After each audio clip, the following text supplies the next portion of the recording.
Now, coming to that point about more like NRI community spread across the world. Just curious to know that, like, when was the first time that people basically started to get this knowledge that, okay, like us, there are other indentured labor communities also in places like Mauritius and South Africa, the Caribbean islands, and then how did that networking begin? Just a little curious about that. Yes, let me just recount when I was in London, I did Mm, meet people from Suriname, mm, from Mauritius, mm, from Guyana, from Trinidad and Tobago, South Africa. mm. Talking to them, somehow we got connected because we talked about dal puri and pumpkin curry and roti and Right. things like that. Uh-huh. But we never talked about our common Gurmit ancestry. We did not talk Okay. about our common indenture identity. Lineage. Identity. Uh, Sorry, yeah, Gurmit identity. We were not just aware. Mm-hmm. I remember going to weddings of my friends would invite me, or we go to dances, soccer dances, and chutney dances, and we enjoyed it. I've somehow felt that we are connected culturally, Mm. but politically we were not connected, and that is going up to right 1995. Mm. When I left London, there was no Gurmit connection there. Right. And even the people of Fijian Gurmit history, I used to meet. I was secretary of the Fiji Club as well. Gurmit was not discussed. But then it was the first person from the diaspora who I met Mm. who was doing something about Gurmit was a young lady called Chandel Jha, Okay. and she had made a documentary of her ancestral village, Oh, okay. and and we were a guest at the Indira Gandhi Center for the Arts. Okay. Both of us, that's the first time, the first person I met from the diaspora who was talking about Kermit. And then there was a person I came across who was from Trinidad who was helping others trace their ancestral roots. His name was Dr. Samsudin, Okay. and yes, so we three of us were there only at the time, and that is around 2008. All right. And as I said, a lot of people then making documentaries, writing, and suddenly, I don't know, about 10 years ago, academia got hold of the subject. Okay. And today, the academics are appearing from all the nooks and corners with a degree Mm. in India on Gurmit. Oh, okay. Uh, they have got no connection with the Gurmites. They've got no connection with Gurmites. We have got, I've estimated, 50,000 direct relatives living in India. Okay. No, 50 million. 50 million. My estimation is our Wow. blood relatives, 50 million of them are living in India in a very, very small area, which I call Gurmit Nagar. Okay. If we have Azamgarh as a center Yeah. and you draw a circle of 200 kilometers, Oh, okay. that is Gurmit Nagar. Oh, okay. A majority of the North Indian Gurmitias Mm-hmm. were taken from there, Okay. Okay. transported through the city you're living in, Mm. and then I've been to your city, Okay. the Garden Reach area. I made a Mm. documentary there as well, Okay. Yes. and Yes. yeah, but you don't have anybody from that area doing a PhD Mm, in the Indian universities, or none of the academics in India are doing research on these 50 million people. The the descendants of the families from where Gurmitias were stolen. right. Yeah, but they've got doctorate. I don't know what they're doing with the doctorate. Of course, they're earning money out of it, Yeah. but presses little more. Yeah, so these academics have suddenly appeared, and Mm, then politicians have jumped on the bandwagon. And of course, they get free trips talking about that PAs will do some research on Gurmit and they go give lectures, and mm, they go internationally to conferences. Gurmit right. conferences are truly big things. Yeah, but it doesn't help any of the descendants of Gurmitias. As you know, it just helps the academics. Uh, and then another lot of very obnoxious people have appeared in India who are charging a lot of money to descendants of Gurmitias who generally want to trace their ancestral roots in India. Okay. And these people charge a lot of money, and they hardly do justice to the money. And I have reported these people, and but nobody's doing anything. These people are making money. Academics are Mm, making money. Politicians are making money, and on the mudda of Gurmit. So that's the terrible side of what is happening today, in mm, my estimation. And but there's a genuine interest of not thousands, millions of descendants of Gurmitis mm, in the diaspora who wants to reconnect mm, to their villages, to relatives in India.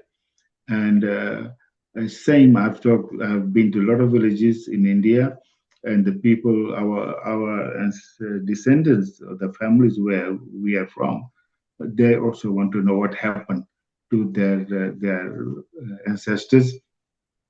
Nobody nobody thinks about that. mm. I mean, I'm And the just other thing, Satwik, can I say, yes, yes, yes, yes. no, nobody has done any research on this. Why are these areas, from where, more than nearly 1 million people taken, why they're still the poorest in India? Yeah, yeah. Well, I mean, if we were to look into those reasons, of course, there are like governance issues, there are bureaucratic issues that why these localities are still dealing with the same kind of poverty that kind of existed even pre-independence, just immediately after independence, uh, uh, and again a general But lack of Satwik, interest. my point is, Mm, if we remove 1 million people from a very small area, mm, yes, and they don't know because they did not migrate. The academics are calling it migration. It's not. It's slavery. yeah, They're picked up and taken away, and most of these families did not even know mm, where they their are being taken. children Right, right, right. went. So there was trauma there, Mm, and healthy. Most of the Gurmitis were not old people. They were young people. Remove the labor force from the small area, 1 million of them, that would also impact on the poverty level today. The trauma felt by the family mm, and removal of the labor from that small area, right, right. right? Taking But out the earning hands from the families like that which basically leaves them unable to fend for themselves, yeah, unable to feed themselves. but at least do some research on that, find out. But Yeah, these academics are not interested in that. yeah, there's been a general lack of interest in this subject, and again, like the academia in India has again largely been just focusing on the leftist driven narratives. So there has been no genuine interest in telling the real story of India. I mean, again, this has come up repeatedly in other podcasts and other forums, and even something that I've spoken with my previous guests as well, even with Shashi Olaji, that um, the efforts were never dedicated towards doing actual good for the Indian society. Like if you have historians who never went to Ayodhya and they're sitting in their AC offices and writing, history so called, that, oh, nothing, no evidence was ever found there, when they actually never went. So I mean, you can only imagine the kind, the state of affairs of the intelligentsia, which we like to call. So yeah, but thanks to the internet revolution, now that more and more people are able to see the reality, more and more people are talking about it, discussing it, and as we just spoke about a little earlier, that the more conversation this happens in the pro India circles, the more we'll be able to know about the actual history, and document it, and put it out there for the rest of the world. And while you were talking about how other people are taking advantage of the situation, it just kind of reminded me of an idiom from Hindi. Gaon basani lutere pehle aa gaye. कि once, like, we are trying to build this interest, and trying to basically build a bridge between India, the motherland, and the diaspora community. While people are making a decent, genuine effort, there are hyenas, or there are like ill people with malice who are Yes. already trying to take advantage of what little effort has been made so far. And talking about politics, how do you see this going forward? Like this awakening of identity, of legacy among the overseas Indians. How do you see that playing a role in building the relations or strengthening relations between India and these other island nations and other former colonial states? Well, Sashiji must told you, or I can tell you that I had given up and I retired on Gurmeet work because main reason is that there were so many roadblocks mounted, against what I was doing, and a small group of people were doing. Uh, but now I think, and I spend a lot of time watching social media documentaries and conversations Mm-hmm. with people like you. You play a huge role in informing the Indian public, and also you'll be seen in the diaspora, and you can be the connection between the descendants of the Prometheus and their families in India. Remember, we had about 12 million out in the diaspora, and we got more than 15 million in India itself. And with the conversations like this, we need to reach the 70 million people Right. who are directly linked with Gurmeet, and then also people in authority. Because we were so glad when the PM Modi announced that something will be done for the Gurmitias, about I think last year. Since then, a lot of people were jumping around, hoping to Mm. get some money, probably from the government to do something, but nothing concrete has happened. And Mm. I don't know who are these people who are in dialogue with the PMO. But there should be better people, better informed people Yes. who should have the dialogue, and is people like you who can make this happen. So Yeah. for me, you and people like you uh, are the last worries, Yeah. I mean, and otherwise the others will take over, and Gurmeet issues are not going to get anywhere. yeah. I mean, one of the reasons, again, which I touched upon earlier, that the reasons to start having these conversations was out of my own personal curiosity as to connect with people having similar ideas and about such issues. And I hope, and I actually know that there are more like me. There are plenty of people, plenty of curious minds out there who want to understand and have these conversations. And again, we can only keep talking about it. We can, what we can do is do this, and spread more awareness among people. When it comes to decision making, it is ultimately it rests with the powers that be. And that is where there is also like a growing sense of say intolerance or impatience among lots of enthusiastic Indians of the new age, that we want to do certain things, we want these things to get done, and somehow for some of the other bureaucratic hurdles or other reasons, things get stuck, and it just then eats into us. That why is it that what we want to achieve, or what we want to achieve as a country, uh, be it telling our actual history, be it empowering our people in manufacturing and becoming a, a an economic superpower is concerned, is it there's like again these things that hold us back. So I genuinely hope that those issues can be addressed at the bureaucratic, at the executive level. Like unless and until those things are sorted, very little will be done, and we will keep talking about it, but nothing concrete will happen. So yeah, I mean, again, we can just hope and pray that the powers that be take actual impactful decisions.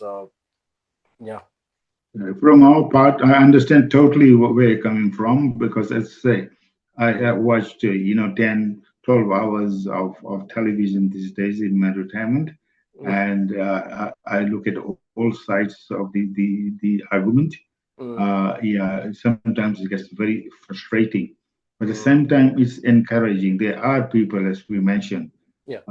who are doing excellent work, and slowly but surely Yes. they are changing. And hopefully, with this conversation, and if you spread this with your other colleagues, and I can give you at least a handful of names, of the people Mm, who are not academics, but who are genuinely interested yes. in doing something constructive Mm, about Gurmit in the diaspora, especially in India. And mm, I've got a friend called Dennis Ramdahin. mm-hmm. He's been working on a Vihara project in his hometown in Baksa, Okay. uh, to elevate poverty and working with the farmers. Very Mm. frustrating, but he was recently in Calcutta Oh, okay. as well in India. So they are good people. I've got a friend, Mr. Singh, Mm. my elder brother in from Suriname, but he lives in Holland now. Okay. And then one Indian I can trust a lot is Aslam Bhai, who I mentioned to you. Yeah, yeah, yeah, yeah. He's been working with me for some 20 years. Oh, So okay. they are good people, Great. but their hands are tied. That we've been put in straight jacket. Mm. We have to break loose, Right, and right. you and your colleagues can play a vital role in that.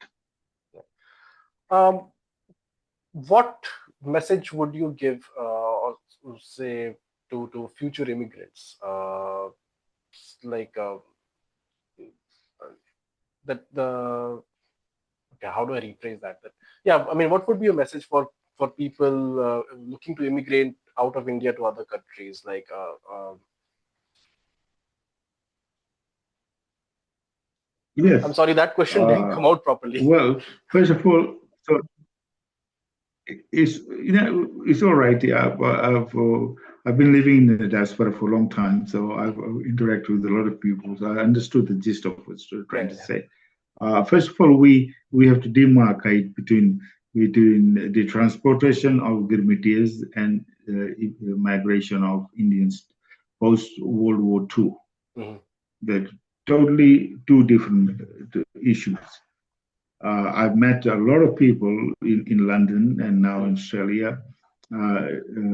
In London, there were post World War migrants who Hmm. were taken by the colonial powers to rebuild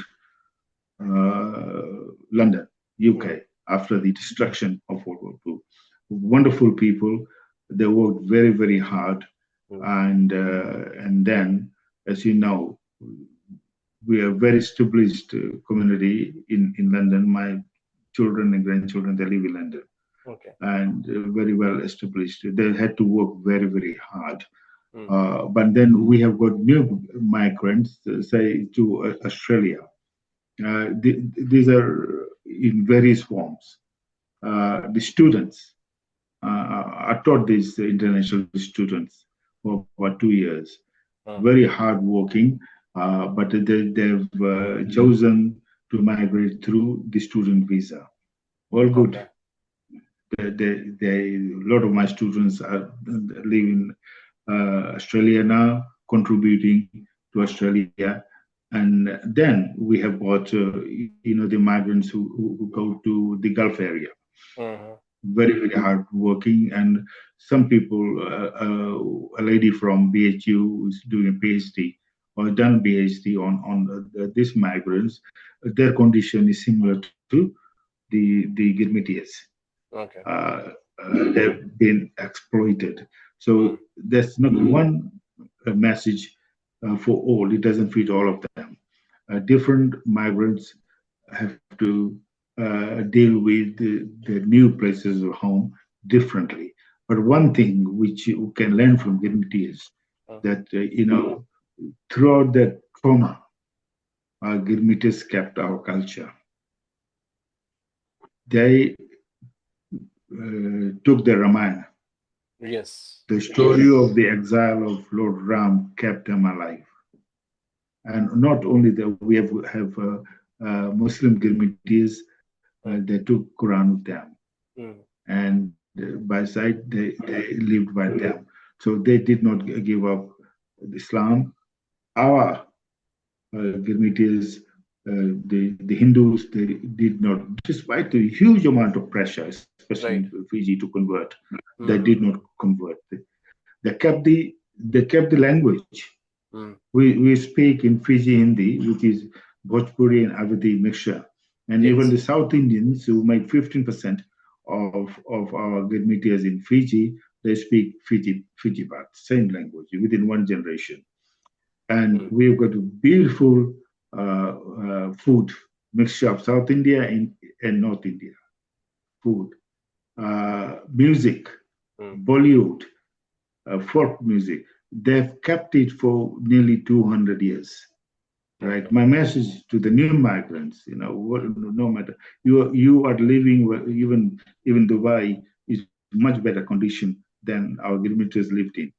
Mm. If they could preserve the culture the way they did Mm. until today, please, you keep your culture alive, keep the Right. Right. connection alive. You are so fortunate that you have got the connection to fly to India when you want. Right? Our ancestors did not have that option. We're Right. trying to reconnect today after 100, 150, 200 years. Have the connection because Mm. the Indian civilization is the oldest and the best civilizations in the world. And so that should be enough incentive for you to keep close to culture, but live in the country you're living in with pride there as well, contribute to the country as well. Right. Right. Right. Be part of their law and order system. Be good people there, but also keep your roots alive with your homeland, with your motherland. Yes. Right. I have immense respect for Fiji Indians, and since I came to know about the kind of pressure that was put on them to leave their culture, drop their identity, accept the the the the imposition by missionaries and evangelists, and again I've mentioned this previously that the former Prime Minister of Singapore, Mr. Lee Kuan Yew, was talking about this during one of his speeches somewhere. I think it was in Singapore. He was basically talking to the missionaries in Singapore that you don't try to convert everyone, and he gave the example of Fiji Indians in general, that you tried so hard. They didn't give up because they have so much attachment to their faith.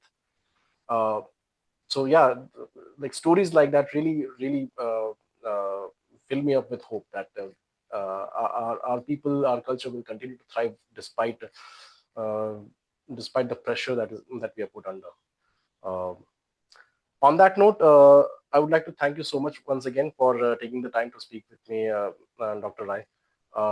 It was great connecting with you. It was great hearing your thoughts and knowing about your journey.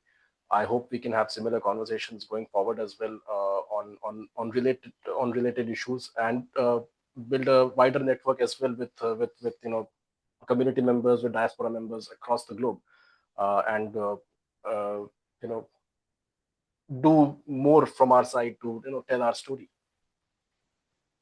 Yeah, definitely. As I said, I've probably done enough for my Gurmit diaspora, and now I'm focusing on my Mathrubhumi India. I'm writing a book of very long history. Hmm. Sashiji knows about it. Okay. Maybe we can talk. I can send you a chapter of the book. Can have a Yes, look please. at it, and maybe we can talk about the counter-colonial narrative of Indian history and civilization Hmm. from a descendant of Girmitia one Yes, yes, day. that would But be please, lovely. That would be interesting. yeah, and please, I think you and your colleagues in the social media, the podcasters are doing excellent work. Please keep on doing that, and I'd love to have a conversation with Yeah. you again whenever Okay. you're ready. Yes, yes. Thank you so much again, Dr. Rai. Have a wonderful time ahead. You too. Namaskar. Namaskar.